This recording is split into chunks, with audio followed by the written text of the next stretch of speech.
All right, so as everybody notices, we've got 360 degrees today, so everybody can be seen.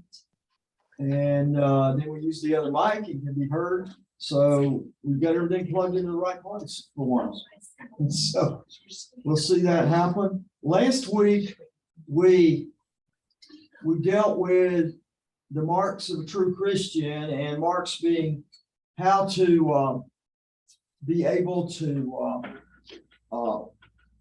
be in harmony, work through things, and be out without hypocrisy, so to speak. You don't fake it.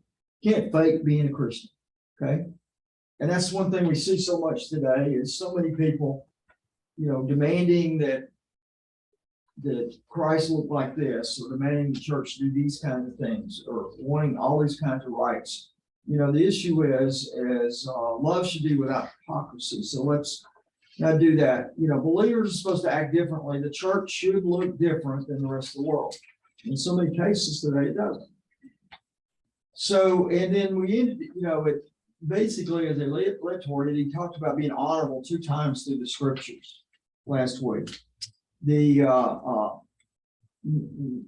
issue of honor, bringing honor to the church, as well as bringing honor to other folks. If we honor our neighbors, we honor anyone so that we can uplift them so that they can feel your love. It's not an act, it's sincere actions or sincere behavior. And he gave 12 different ways that it did it. So the question comes is, are we focused on our own good, or we're trying to honor our neighbors? We're trying to lift up others. Do we know people that need to be lifted up, encouraged, so that, we know everybody's got issues. We just have to help figure out what those issues are to encourage them through those. Too many people sit in church praying for God to send someone to talk to them or help them or encourage them. I know, when I was a kid, I did that, prayed. I said, Lord, just send somebody, just help me to know you. Those people are in our church all the time, so we have to look for them and we have to help them. Okay. Today we're going to go into Matthew. A lot of things going on in Matthew. There's 5 things in Matthew that highlights Peter. Okay. And obviously we know Peter did a lot and stuff, and Peter was the one that was sort of the guinea pig from the other disciples. They would encourage him to ask the question. So in case Jesus got mad, Peter, Peter was always sort of willing to do that, and Peter was always, a little bit clumsy, a little bit in some ways. But Peter, was willing to do that. He was the one in chapter 14 that was willing to walk on water. He came out with Jesus and said, "No, I'll do that. I'll try."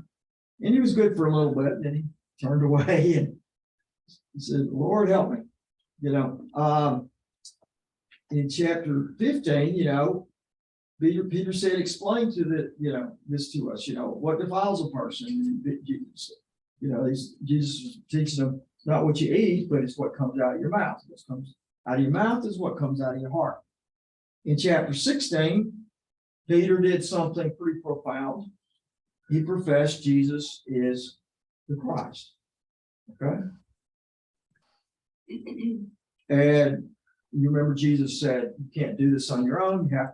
You can only do this from the Holy Spirit. Okay. Then in chapter 17, he talked to Peter about the temple tax. And Peter had been asked by the folks if his master was paying the temple tax. So Peter brings that up to Jesus. Do we pay the temple tax? You remember Jesus came in and said, who pays taxes to the kings? Is it their sons or others? Okay. They answer others. So he said, that's true. He says, so it's not needed here. However, so we don't offend, go cast your line into the sea. And just so happened that the fish that he pulled out had happened to swallow the shepherd. Just all those coincidences that we see, is the first one he catches, it's not the 50th one he catches, the first one he catches has a shekel in his mouth. And he says, go, and it just happens to be just enough to pay for his and Peter's temple tax. Okay. So all these things have been happening with Peter, and this is the fifth one that happens with Peter that we're going to talk about today. Let's talk about forgiveness. What makes forgiveness difficult?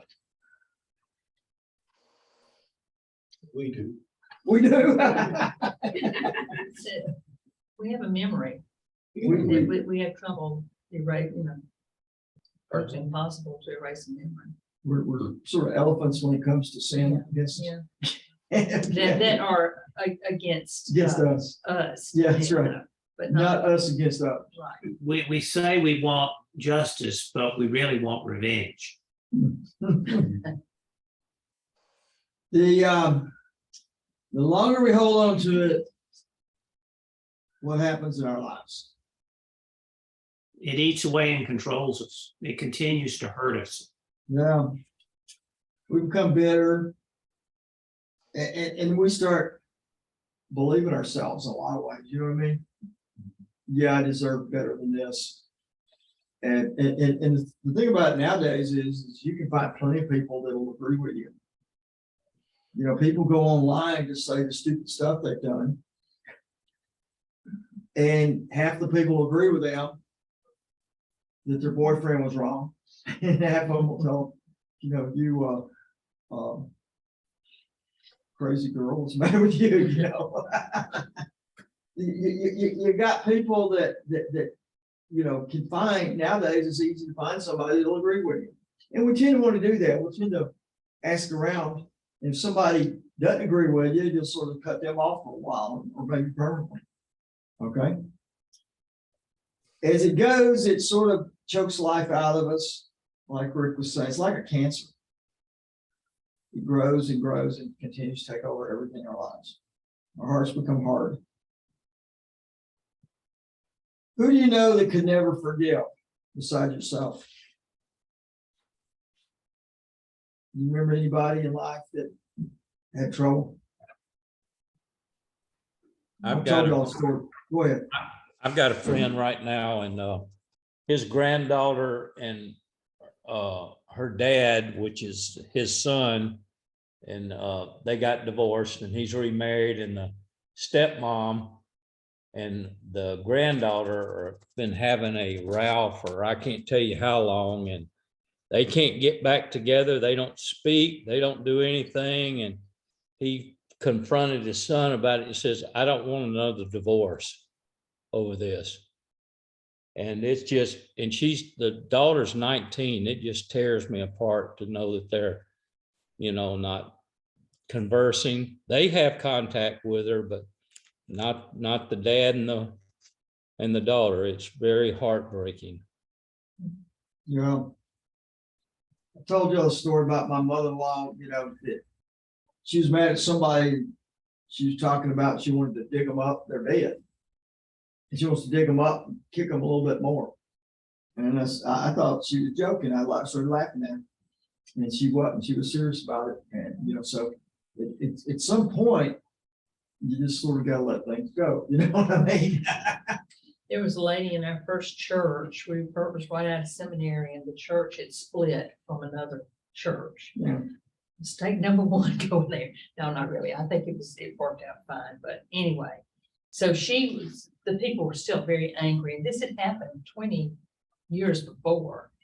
And anyway, but the new church got a new cemetery, and some people, if they had loved ones buried in the old church cemetery, they had them dug up and moved in the new cemetery. So that was, red flag number 2. But anyway, so Bert was talking to this lady when she had done that with her daughter. She had a child that died. And he said, forgiveness. He was trying to talk to her about forgiveness, and she said, I would rather die and go to hell than forgive those people. Wow. Wow. It was like, Red flag number 3. Unforgiveness destroys the person that's Yes. unforgiving. yes, Destroys them on the inside. it was scary. We knew that we were in you know. Special circumstance. But when you don't forgive, you're missing out on God's blessing. Right. And I'm selfish Right. enough that I don't want to miss out on any blessings. So it's easy. Yeah. Right. Well, we're gonna learn Isn't today. there a saying that says if you take poison and expect the other person to die, that's kind of like not forgiving them? Exactly. Yes, that's true. Well, Mark, in Matthew 18, he starts talking about humility, okay? And it starts in the first part of the chapter with, you know, there's this question about who's the greatest among the disciples. And they posed the question to Jesus, and Jesus rearranged their thought process and said, whoever humbles himself like a child, whoever can be that humble. And so when you're talking about that, that sort of busts the bubble of anything, you know, from talking about who's greatest. So that's when he started. The second question, the second lesson he's teaching in Matthew related to humility, related to forgiving and restoring your brother, which is going to be the lesson that leads into today's. And it's really important because it's the reason for today's lesson. Okay. So it says in verses 15 through 20, he's talking about forgiveness and focused on your brother and on helping your brother. And he talks about it being a process for him. He says, first of all, you yourself go to your brother and you confront your brother. You know, he didn't use words as strong as confront, but he basically said, you talk to your brother about it. Then he said, if that don't work, bring 2 or 3 witnesses. And if that don't work, who do you go to? Church. The church. Okay. So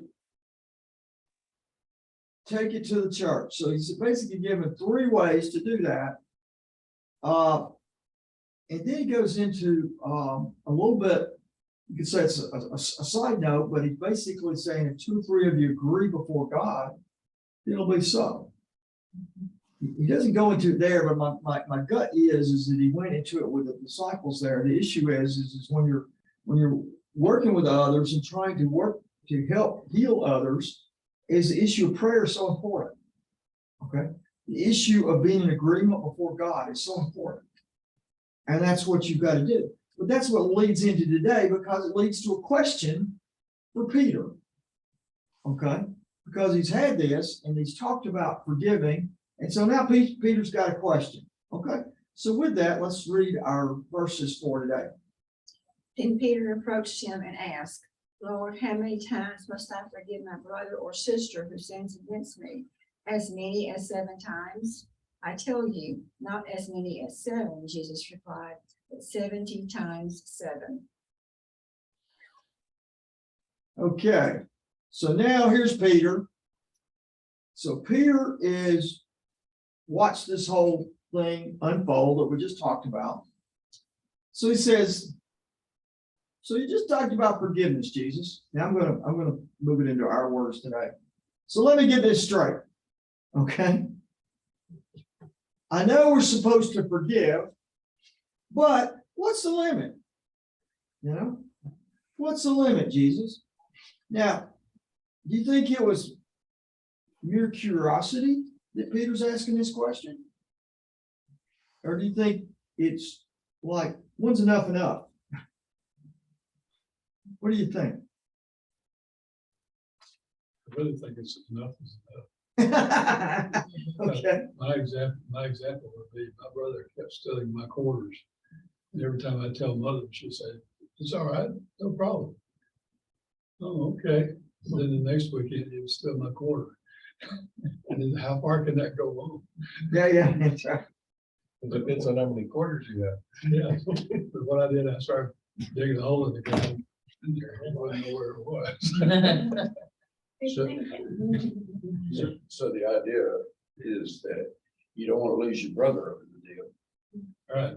but you don't want to, it's the behaviors that you don't want to allow the behaviors to go on and on Right, forever. right. That's not acceptable. Is that not true?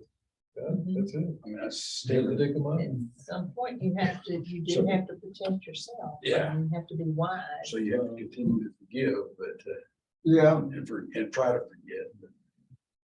Yeah, there's a difference between forgetting and forgiving.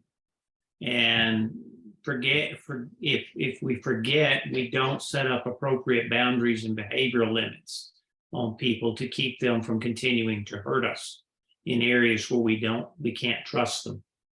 But, this is recognizing that we are human, and even if somebody legitimately asks for forgiveness, there's likely going to be a time when they hurt us again some way. That's just the nature of our human condition, is we end up hurting people we care about, unfortunately. Well, you certainly have to keep from putting people into a situation where they're gonna sin. Okay? It's always easy from the standpoint, if you've got somebody that's had an alcohol problem, they've asked forgiveness, they've done that, you don't leave alcohol sitting out around. You do that in other things, whether it's tempting people to steal, whether it's tempting whatever, you've got to help them in that kind of situation. So Jesus has just laid out this thing. And Peter's probably thinking 3 times, and I'm going to give you the reason he's thinking 3 times in just a minute, okay?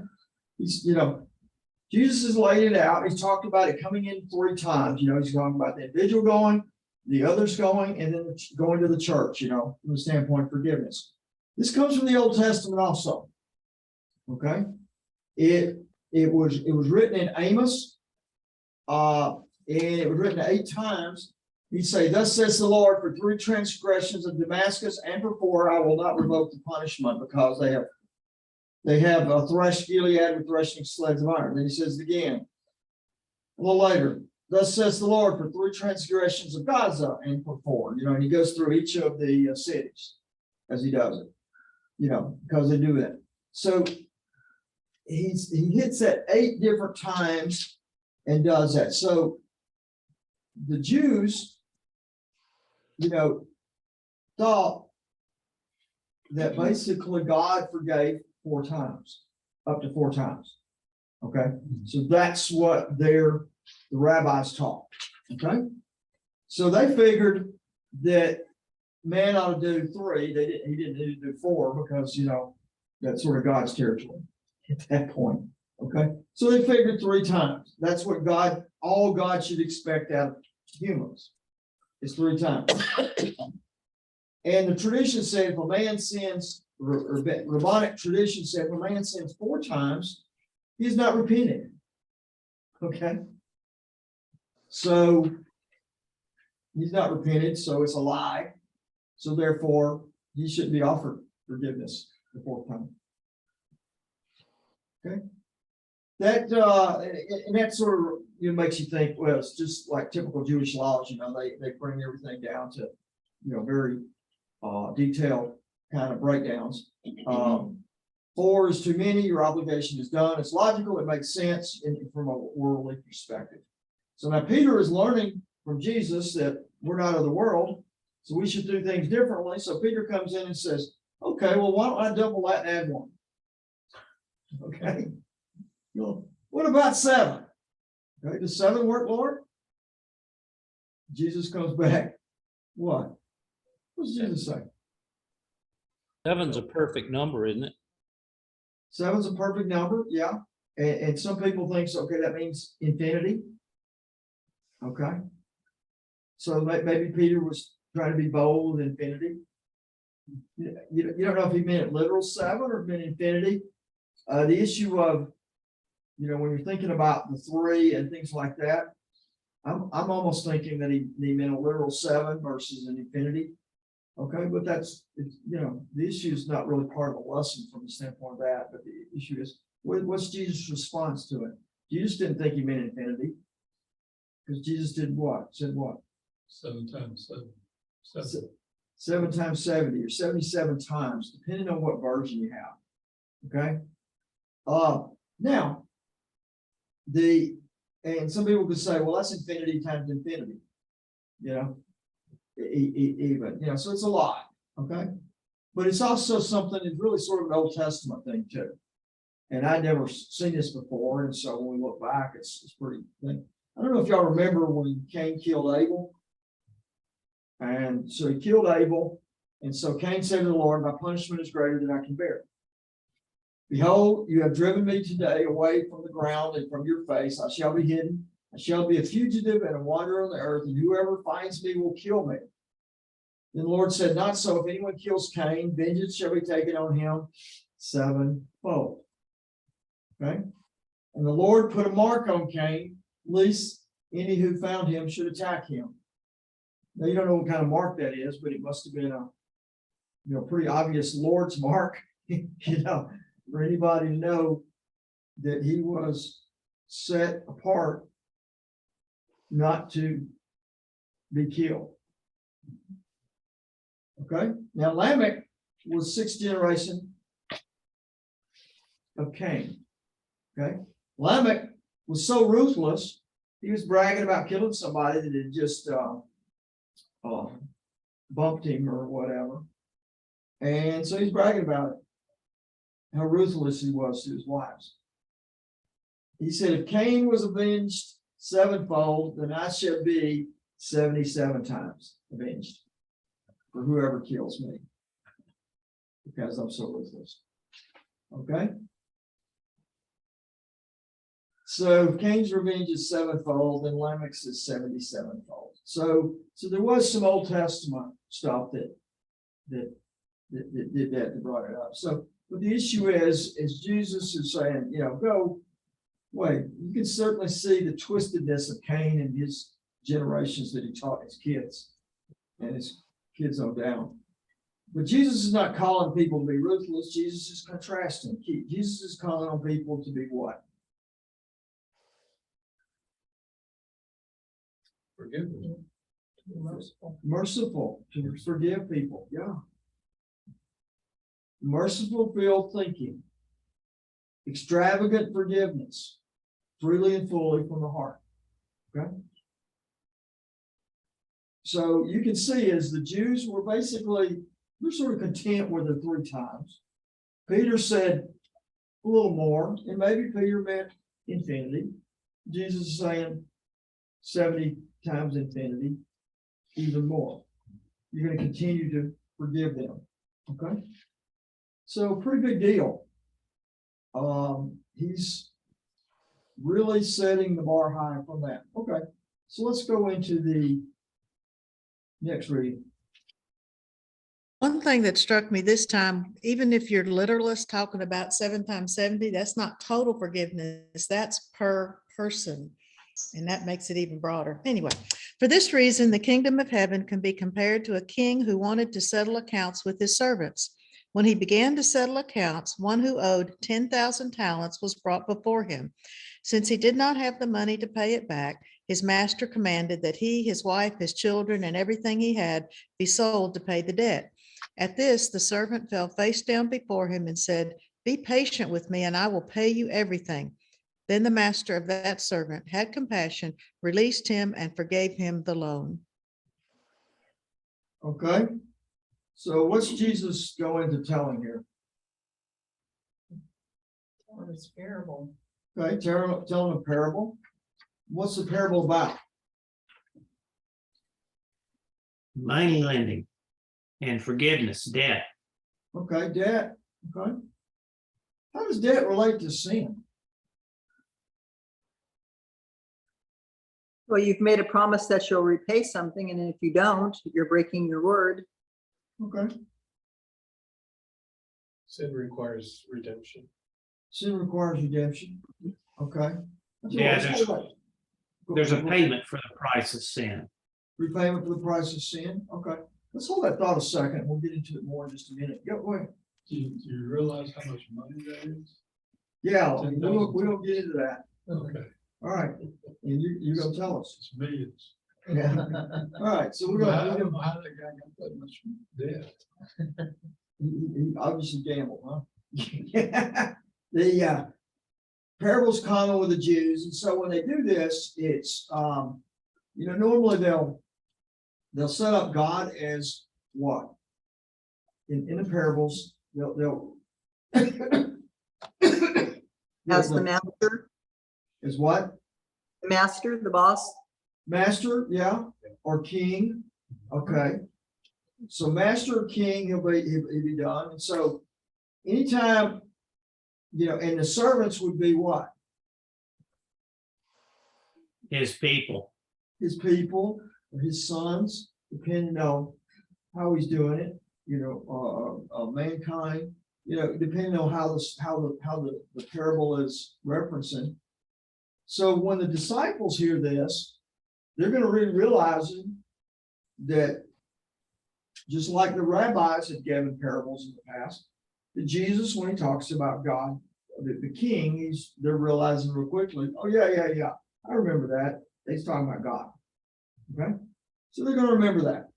Okay, and so here's the king. He comes in, he wants to settle accounts. What does that mean? He wants to clear his books, Right?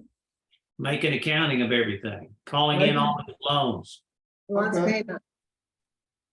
Yeah, you know, whether he wants payment or not, it's hard to say, or maybe it's, he's catching the ones up that are just delinquent in payments, or maybe it's just him making sure that all the accounting's right. You know, you don't know, but it doesn't matter. Okay? That's about. Yeah. You know, so you do that. I mean, and we have the same thing today is the bank, they send you a statement. Anybody you borrowed from is gonna send you a statement. Said you owe this much and you paid me $1 last month. Okay. And nowadays they put a little thing is it says, if you continue at this rate, it will take you 434 years to pay us back. You know, they do those kind of things, you know, they do that. And they'll tell you that at the current high interest rate that we're charging you, it'll take you longer unless you just decide to pay this back now. You know, or if you, and they even be nicer to you, they say, you know, you add $100 to your required payment, it'll pay back in 10 years versus 20 years. So they do those kind of things. And so those are the kinds of things that people with debt have to deal with. You know, you're going in, it's being accounted for. And what other things are happening here is when you talk about servants, you're talking about something that's a very standard practice at this time. What's that standard practice at this time? We've talked about it several times over the last probably 10 weeks. What happens when you get a lot of debt and people do to take care of that? Before that, instead of that, Indentured service. become servants. Remember I told you that they'll sell themselves and become servants to pay that debt off, and they'll work it off. Okay, it's very, very common practice. And so when somebody talks about a servant, that's really what they're talking about here. Okay, remember I told you in Rome, 1 out of 3 people in Rome was a slave or a servant from the way they call it. Okay, in the rest of Roman territories, 1 out of 5 people. So it's very, very common. Okay, so everybody's seeing this and they're seeing that. So they're saying, okay, the servants, they're coming in to settle. They're doing that and they're being brought in to cover for that. You know, and so when you come in to do that, you know, he's checking the books, he's seeing what's owed, you know, and just like a loan company does that. When a loan company does that, they could be several things. They can say, do you want to refinance your loan? Okay. You want to refinance this amount. You know, interest rates are lower now. And if you know, if everybody got it in by, I think it was January or February of this year, you were able to get it at a low rate, and now it's basically double that. Okay. So those kinds of things happen. And so that's what's happening. All right. Now, he said, you owe 10,000 talents. All right. How much is that? A lot. $10 million. Okay. Talents equal to how many denarii? Does anybody know that? Off of their, did they see that lately at the airport when they're going through? 10,000 talents. 1 talent is equal to 6,000 denarii. Okay. Now, all of us remember 1 denarius is equal to 1 day's work. Okay. So 6,000 denarii times 10,000 talents is 60 million days of work. Okay. Now, Somebody want to divide that out? It's 60 million days of work is if you work 7 days a week, that's 164,000 years. Okay. So is it possible to pay this back? You know, Not unless you pass it down the family line. yeah. You If know, they sell enough toilets off those Air Force planes, we could afford it. okay. He said he could not pay. So what his master ordered to be happen? He and his family and all his possessions be sold and put into slavery, basically. Okay. Now, the issue here of debt, it comes in here very clear. The Aramaic word for debt is the same word used for sin. Okay. So that's why you see the term used a lot. Okay. And that's why you also see because, you know, in their mind, it was very clearly a debt that needed to be paid to God. Okay. So it's a little harder for us to understand it because, you know, you got that language differential in it, but it does that. In the model prayer, what did Jesus say? Forgive them. Forgive our debts as we forgive those who Yeah. trespass against us, or debts or debtors. Forgive our debts. So, you know, as we have forgiven our debtors. So the issue is there's a condition on the forgiveness. Jesus makes it very clear. He says, when you ask for forgiveness, there's a condition attached to it. It's got to mean you're willing to forgive others. You know, if you're really willing to want forgiveness, then you got to be willing to do others. We'll hit that a little bit more in a second because we're going to see what he says here. There's 4 main points here in verse 27. It's 27. Well, okay. He basically fell on his knees. He said, have patience with me. I will pay you everything. And so in verse 27, he says, out of pity, what did he do? One, he uses the word master. So the master did something. What did he do? He released him and forgave the debt. He had pity or compassion on him first. You know, he looked at him, he had compassion on him, he had pity on him. Okay, so 2 things. You have the master, he had compassion, and she said he released him from the debt. Okay, he forgave him for the debt, and some of your translations say forgave him the loan. Okay, so it was a loan, which tends to happen in those days. Is you sell yourself into slavery there. They've given you the money to cover whatever, whoever else you own. Okay. All right. So let's go into the 3rd reading. That servant went out and found one of his fellow servants who owed him 100 denarii. He grabbed him, started choking him, and said, "Pay what you owe." At this, his fellow servant fell down and began begging him, "Be patient with me and I will pay you back." But he wasn't willing. Instead, he went and threw him into prison until he could pay what was owed. When the other servants saw what had taken place, they were deeply distressed and went and reported to their master everything that had happened. Then, after he had summoned him, his master said to him, "You wicked servant, I forgave you all that debt because you begged me. Shouldn't you also have had mercy on your fellow servant as I had mercy on you?" And because he was angry, his master handed him over to the jailers to be tortured until he could pay everything that was owed. So also my heavenly Father will do to you unless every one of you forgives his brother or sister from your heart. Okay. Is this a parable about lending practices? It's a parable about forgiveness.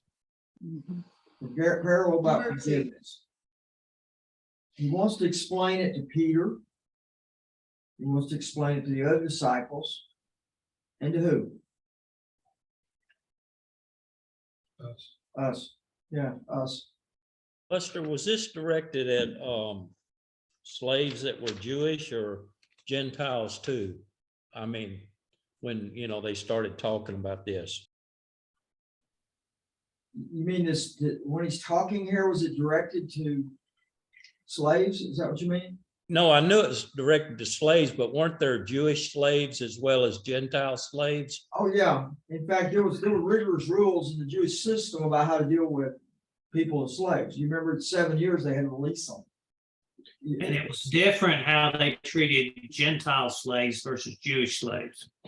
Yeah, and there's rules for it. Quite frankly, you can say is that the Jews had very good things. And so it's really a banking system there. I really don't get off into it, but the issue is so if you came on the fourth year, so to speak, and you sold yourself into slavery, then however much somebody's going to pay for you at that point is going to be a lot less because they can only have you for 3 years, before that time of that release, because it's the same time all the time. That 7th year is set up. Okay. And so it's just like a lending situation based on the interest is going to be based on, how long you can serve. Okay. And so they knew that. And so they, very smart. They handle that. Okay. But here, so they do that. So there's a difference between the two. Okay. You sit there and say, from the standpoint of the same, when you compare these two stories of the two masters, let's just call them. Okay. One was, let's just say, the king. Okay. Both asked for payment. Okay. Both asked to be paid. One had compassion. The other, he ended up doing what? He had no compassion. And the sad part, it was also, look at the magnitude of what was owed. It was vastly different. Right. And it was a shame that he couldn't give up basically a pittance compared to what his master had forgiven him. Okay. So let's hold that thought just a second. Yeah, he said, so one had, he came, he choked the guy, one forgave, the other guy threw him in jail. Okay. The other big difference is Rick was just saying, the amounts. One was astronomical, 164,000 years. This one was 100 days. Okay. A little bit of a difference. The approach defies logic. Okay. It's certainly different than he received. It's certainly he did, it makes no sense from anything, any work. Okay, it doesn't mention, you don't know if the second servant, the guy he was beating and stuff, happened to know what kind of terms he got from the king. It doesn't tell you whether that happened or not. You don't know whether that was public knowledge or not. But what do you know about what happened here? What did on his treatment of this person, what do you find out about it? On the servant's treatment of the other person. Yeah, when people saw how he was treated, how did they act? In this second case, his beating this guy for the money and stuff. What did they think about that? That was awful. They thought it was awful. They were appalled by it, and so appalled by it, what did they do? Told the king. They told the king. Okay. So you don't know what was going on before, if any of them knew all this stuff before, but they're so appalled by this behavior, they thought it was way out of line. Okay. So far out of line, they felt like that they needed to tell the king. Okay. It's over, it's disproportionate. Okay. Local guys were upset with it. And so the king calls in this character for a second time. What's the king's response to this guy now? His history. His history. Okay. He says, you wicked servant. He's furious.